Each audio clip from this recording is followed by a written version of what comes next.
Tsaka, nag-enjoy ka rin ba na pinagpapantasyahan ka ng mga bakla at mga babae? May kita ang katawan mo, yung abs. Actually, kasama na lang yun eh.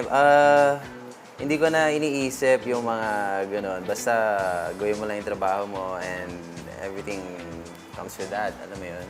You're a gym instructor, fitness instructor. Pwede bang makita ang abs ng isang Anthony Davao? Now na.